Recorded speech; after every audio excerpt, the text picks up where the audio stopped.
Tonight we're going to talk about Jesus' great victory, the crucifixion, the resurrection, and what he did for us.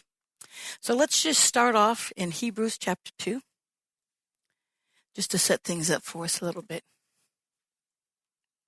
Starting at verse 9. But we do see him who has been made for a little while lower than the angels, namely Jesus, because of the suffering of death, crowned with glory and honor, that by the grace of God he might taste death for everyone. For it was fitting for him, for whom are all things, and through whom are all things, in bringing many sons to glory, to perfect the author of their salvation through sufferings. Skip down to verse 14. Since then the children share in flesh and blood, he himself likewise also partook of the same, that through death he might render powerless him who had the power of death, that is, the devil, and might deliver those who through fear of death were subject to slavery all their lives. Let's talk a little bit about what Jesus did. It said the author of our salvation was perfected through suffering. What kind of suffering did Jesus go through? We'll talk about a little thing. It says, in temptation, overcame temptation. Well, you think, how could Jesus have temptation? Oh, yeah. The Garden of Gethsemane was a temptation. Let's look at Luke 22. Just briefly. There's a lot of scriptures. We're not going to read all of them. But we need to have a little bit of idea. What did Jesus go through, and why is that significant for us? Did Jesus face temptation when it came to the cross? Oh, yeah. He was the flesh, too. He was a man. He knew exactly what he was getting into. For weeks ahead of time, he went deliberately, he said, with his face set like stone to Jerusalem. Went straight there, knowing it was coming. And yet, the man part of him going, wow. Separation from the Father, sin, He'd never sinned in his life. In Luke chapter 22, in the Garden of Gethsemane, he told the disciples to pray, and then starting at verse 41, he said, and he withdrew from them about a stone's throw, and he knelt down and began to pray, saying, Father, if you're willing, remove this cup from me. Yet not my will, but thine be done. Now an angel from heaven appeared to him, strengthening him. And being in agony, he was praying very fervently, and his sweat became like drops of blood falling down upon the ground. Another gospel says he prayed this prayer 3 times, and then he said, and in Matthew said, Father, if this cannot pass away unless I drink it, thy will be done. He simply accepted the will of God. If this cup can't pass without me drinking it, the cup of suffering. Yeah, thy will be done. He accepted it. It was so bad, he had to be strengthened by an angel. None of us has ever sweat blood. That is an extreme situation. The agony Jesus went through, he sweat blood. Hebrews 5, 8, and 9 just says, although he was a son, he learned obedience from the things which he suffered. And having been made perfect, he became to all those who obey him the source of eternal salvation. He obeyed God in this situation. He told them when Peter, took the sword and before he was arrested and cut off the one servant's ear, Malchus. And Jesus told him, put it back in the sheath. The cup that God gave me, shouldn't I drink it? And by the way, he healed that man. Healed him on the way out. A man who came to arrest him, to see him killed. That's the love of God. Jesus gave himself freely, without resistance. Most criminals, when you're coming to arrest them, are putting up a fight. Jesus did not put up a fight. In fact, Jesus had to help them arrest him. Look at John chapter 18. I think it's kind of funny myself. They came with swords and clubs and lanterns and torches and weapons, a whole Roman cohort. Yeah, hundreds of men there. Hundreds of men. Soldiers coming to arrest Jesus, who'd been walking freely around teaching them, healing people and helping people. And now all these soldiers are coming, all these priests, and looking all dignified and everything. Look at John 18. It says, start at verse 3. Judas then, having received the Roman cohort, which is about 600 men, And officers from the chief priests and the Pharisees came with lanterns and torches and weapons. Jesus, therefore, knowing all the things that were coming upon him, went forth and said to them, "Whom do you seek?" They answered him, "Jesus the Nazarene." He said to them, "I am he." And Judas also, who was betraying him, was standing with them. When therefore he said to them, "I am he," they drew back and fell to the ground. I am was a name that God gave himself in the Old Testament. I am that I am. Jesus said, "I am." And the power of God hit these people and knocked them flat. 600 soldiers and all the rest of them with them, knocked over by the power of God. Do you think they could have seriously arrested Jesus with the power of God there like that? So Jesus said it again. "Who do you seek?" And they said, "Jesus the Nazarene." Jesus answered, "I told you that I'm he. If therefore you seek me, let these go their way, that the word might be fulfilled what he spoke, of those whom you've given me, I lost not one." He didn't want them to arrest the disciples, basically.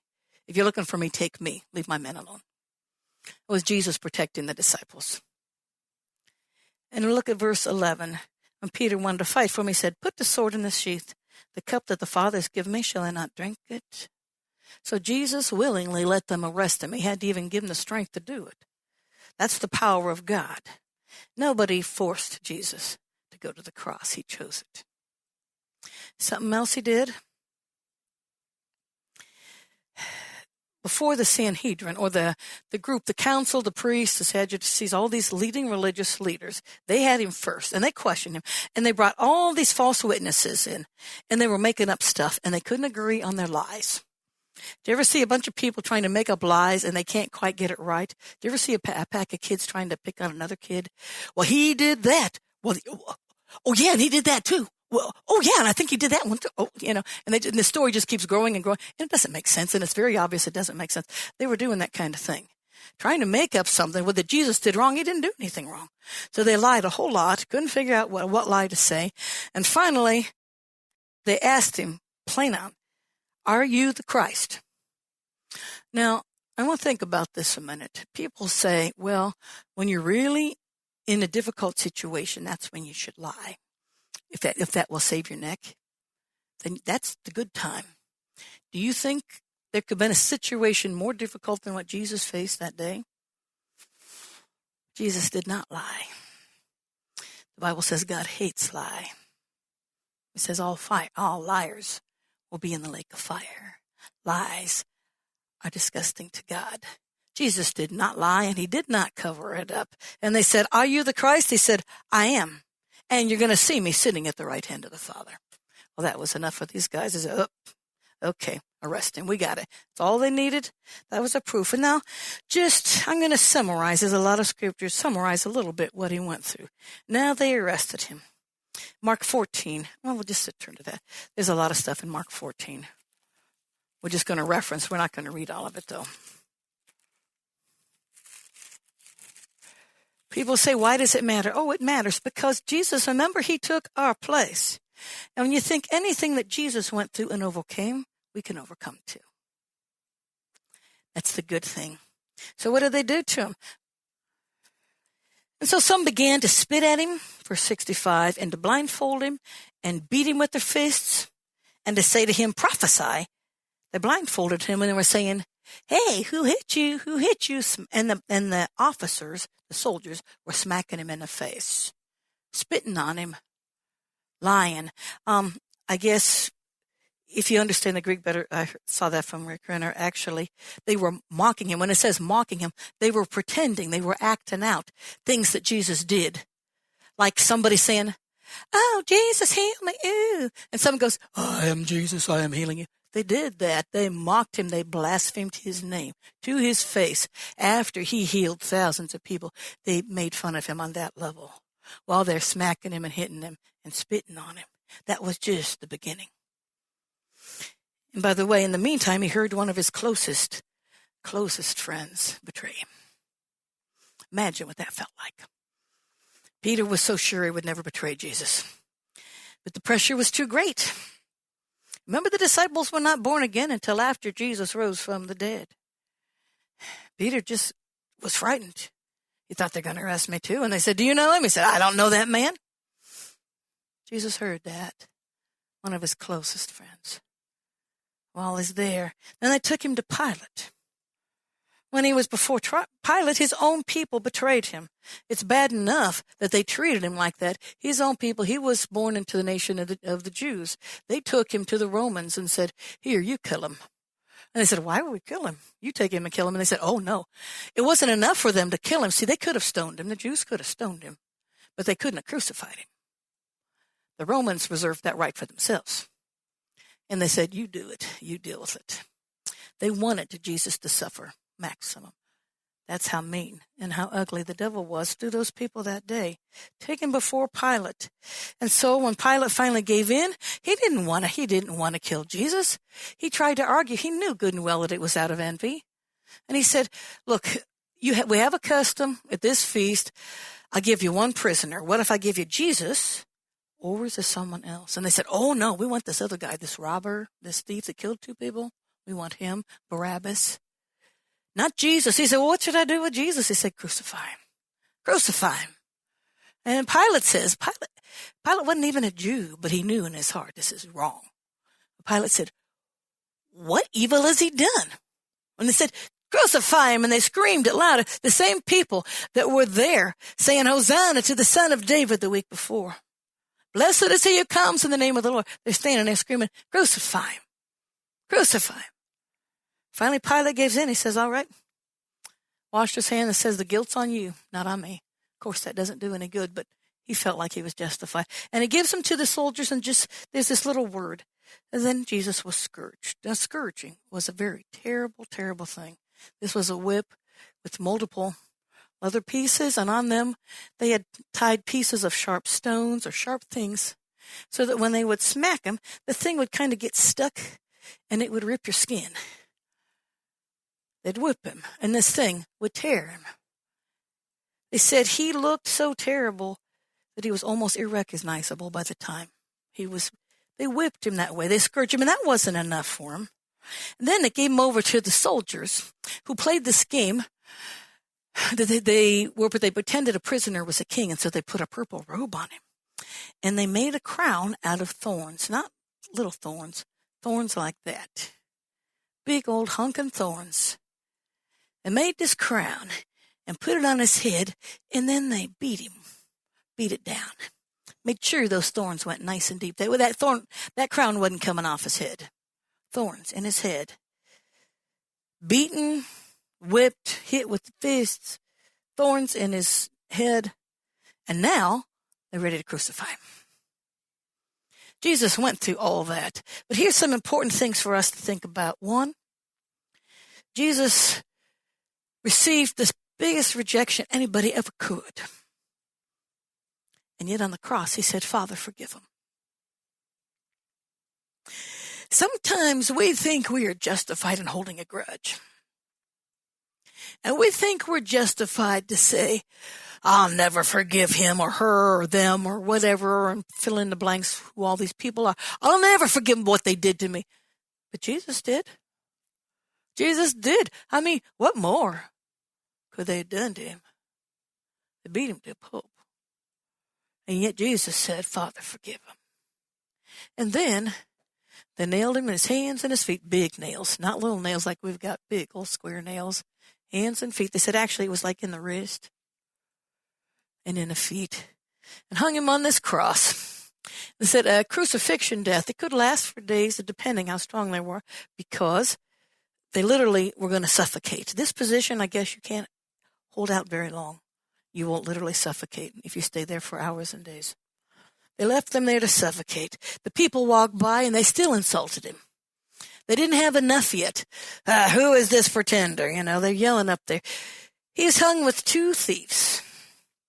The one guy also got in on it. What are you doing hung there? I mean, the man is hanging there himself. What are you pretender? He's saying to Jesus, who you think you are. Oh, if you're really the Son of God, then come down off of that cross and save yourself. The goal. But can we judge these people when you think about some of the things we've done in modern society? Yeah, People can be pretty blasphemous that don't know God. The second thief, however, was different. In Luke 23, the second thief that was hung with Jesus said, Lord, he rebuked the other guy and he said, Guy, don't you have any fear of God at all, basically? I'm just summarizing this thing. You know that. You can read it in Luke 23 for yourself in verses 39 to 43. But he says to Jesus, to the other thief, don't you have any fear of God? And then he turns to Jesus and says, Lord, remember me when you come into your kingdom. What was he doing? This man was acknowledging Jesus as God. Hanging there, dying. For his own sin, because, that was the punishment for his thievery. He recognized Jesus was not like him. And what did Jesus say? Today you'll be with me in paradise. Paradise was the place for the righteous dead in those days before Jesus went to hell and preached to them, and they had the opportunity to go to heaven. Hell was split. Death was split at that time. There was the unrighteous, where they were judged. There was a big cleft, what they called Abraham's bosom, or for the righteous, paradise. They were all waiting till Jesus would come. Of course, they didn't know it. Jesus took care of that once he got there. But this man got to go with him. On the cross, what did Jesus do? He forgave a thief. We just talked about that. Forgave that man. While he's dying, he took care of his mother. John 19, he looked over, he saw his mother Mary standing there beside John, the apostle, and he said, Behold your mother. Mother, behold your son. And basically saying, John, you take care of my mother. And John did. You hear in church history that Mary, the mother of Jesus, actually lived with John the apostle after that. He wasn't just going and leaving things untaken care of. Jesus knew how to be responsible. And then he said in John 19, I'm thirsty. Can you imagine how thirsty he would have been? So what did they offer him? A jar full of sour wine was standing there. That's John 19. So they put a sponge full of the sour wine on a branch of hyssop and brought it up to his mouth. When Jesus therefore had received the sour wine, he said, It is finished. They gave him sour wine to drink, the Son of God. I mean, the insult to insult is terrible. But in the other Gospels, it also says before that, before he asked for the wine, he cried out, my God, why have you forsaken me? Can you imagine what that would have sounded like? My God, why did he say that? Jesus became sin. And a righteous God cannot look at sin. He literally became sin. He had never committed sin in his entire life. In his entire existence, Jesus had not sinned. And now he became sin for us. And God the Father couldn't see it. Jesus was more alone that day. He felt more alone at that moment, probably than in all of his existence. My God, why have you forsaken me? Because he had to become sin. Because he had to take the sickness of the world on himself. As it says in Isaiah 53, by his stripes we are healed. He took that upon himself. How? I don't know. God did it. It's enough that he did it. That's where faith comes in. He did it. And he became sin. In Luke 23, verse 46, it says, Father, into your hands I commit my spirit. He trusted in the Father so much, even though he felt separated from him. And yet he knew the Father's got a plan. He's going to take care of it. He just gave himself back over in full confidence. My Father will take care of it. And then he said, it is finished. He gave his spirit. He chose when to die. You know, they could not take it from him, being an eternal being. He gave his life. It says in John 19, he gave up his spirit. Now I'm going. Looked pretty bad, didn't it? Other things happened at that moment too. When he chose to die, they had in the temple in Jerusalem a veil between the Holy of Holies and the other areas where they had the temple and the sacrifices.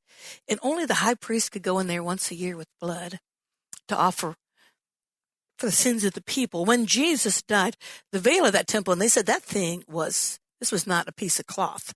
It was thick. How many inches thick? It was really, really thick. Nobody could tear that thing. But God Almighty took that thing and ripped that thing in half. Why? Because now Jesus paid the price so we could go into God's presence. Because of Jesus, we can go to the Father. We don't need someone to carry a bowl of blood in and offer sacrifice for us anymore. Jesus did it once and for all. And now God's saying, come on. Come on, children. I'm here. Come to me now. Through Jesus. Something else happened. An earthquake. The earth shook.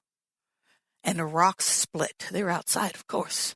Rocks. Can you ever seen a rock split in half? That was a mighty earthquake. Rocks split. And many saints who were already dead were resurrected. Now, I think that one's real fun. After Jesus rose from the death, these people started moseying back into Jerusalem. Hi, remember me? Yeah, guess what just happened? And they went around and appeared to many saints that were already gone on, got up again. I wonder if, remember in the temple when he was first circumcised, maybe Anna came back, that old lady? You know, she was like 84 or something. She told other people about Jesus coming. Who knows who the saints were, but some of them, they got up, resurrected, because Jesus died. And the Roman guard watching it said, truly, this was the Son of God. Just because he wasn't Jewish, he knew when he saw God himself. A man said, truly, this was the Son of God. But because it was a holiday, the people wanted to take the bodies off the cross. So they said, okay, soldiers, go break their legs so that they'll die faster, basically. And they broke the legs of the other guys. When they got to Jesus, he was already gone. And so they took his giant sword and they shoved it in his side. And out came blood and water. I read from a forensic scientist said, this is another proof. People say, well, maybe Jesus was just in a coma. He didn't really die. You know, no resurrection. Said the fact that water was there when you're dead, the water fills up in your lungs. That was undeniable proof. The man was dead. Blood and water came out. Nobody can say he wasn't dead because blood and water came out. And Joseph of Arimathea and Nicodemus, some people who followed him, took his body, wrapped it in some spices, and put it in a tomb, and it looked like everything was over, didn't it? Looked like we just lost. Like nothing was there. Can you imagine what they felt like that day? But it wasn't over, guys. Look at Matthew 28. It wasn't over. It was just about to begin.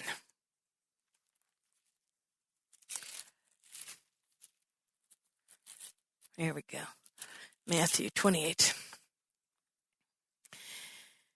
Now after the Sabbath, as it began to dawn toward the first day of the week, Mary Magdalene and the other Mary came to look at the grave.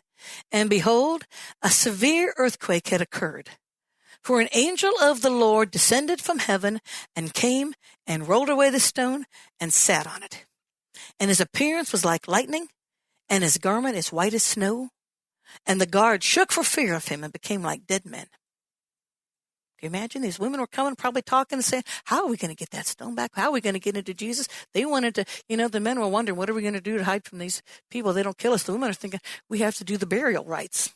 We want to go do the burial rites. They had their traditions.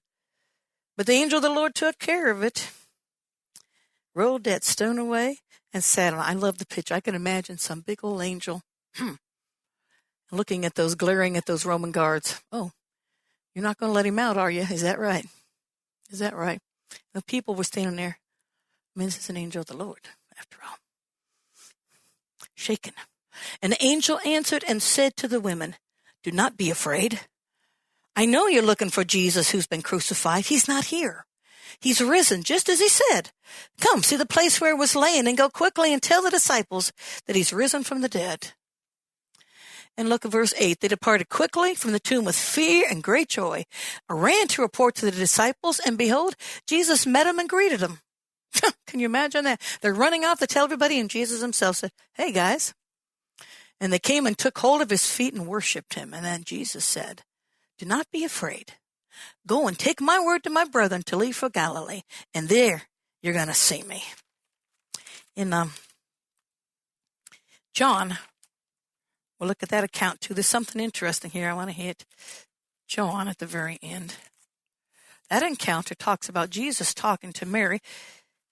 Like the others, Mary thought he was a gardener. She didn't even recognize him when he came back. In John 20,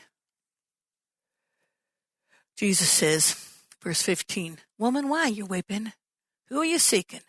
Supposing him to be the gardener, she said to him, "Sir, if you carried him away, tell me where you laid him, and I'll take him away." Jesus said to her, "Mary." She turned and said to him in Hebrew, "Rabboni," which means teacher. And Jesus said to her, "Stop clinging to me, for I have not yet ascended to the Father.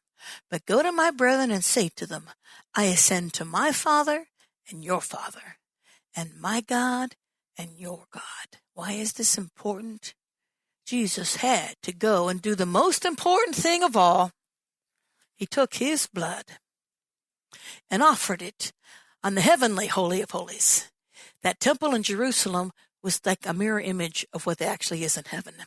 In heaven, there was a place for sacrifice. There was only one worthy of bringing a sacrifice there. Jesus brought it with his own blood. He paid for us, and he brought that perfect sacrifice to heaven. And the Father said, yes. Yes. Hebrews chapter 1, I think. I'll get it.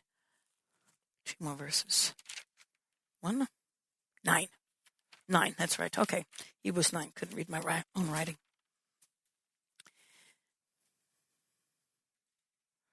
When Christ appeared as a high priest of the good things to come, he entered to the greater and more perfect tabernacle, not made with hands, that is to say, not of this creation, not through the blood of goats and calves, but through his own blood, he entered the holy place once for all, having obtained eternal redemption. He didn't need to go to the temple in Jerusalem and offer sacrifices. He offered his own blood, his own life in heaven, and obtained eternal redemption. One more verse for us tonight, Romans chapter 5.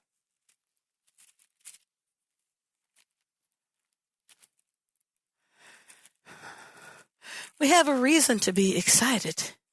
There is nothing that we have ever gone through or ever could go through that Jesus doesn't understand, has not already paid the price for, has not already taken care of. Romans 5, verse 6. For while we were still helpless, at the right time, Christ died for the ungodly. For one will hardly die for a righteous man, though perhaps for the good man someone would dare even to die. But God demonstrates his own love toward us, in that while we were yet sinners, Christ died for us. While we were yet sinners, those people that were cussing and fussing and saying filthy things to him and mocking him and spitting on him, he died for them. And by the way, those people today that are mocking him and spitting on him, and those people who are pretending to know him and they don't, and they just want to twist everything. They don't want to pay the price, but they want the rewards without the responsibility. You know what I mean? Call yourself a Christian and yet not act like one. He died for them too. And all of us, wherever we're at in our growth, he died for us too. We're going to take communion together and thank him for that.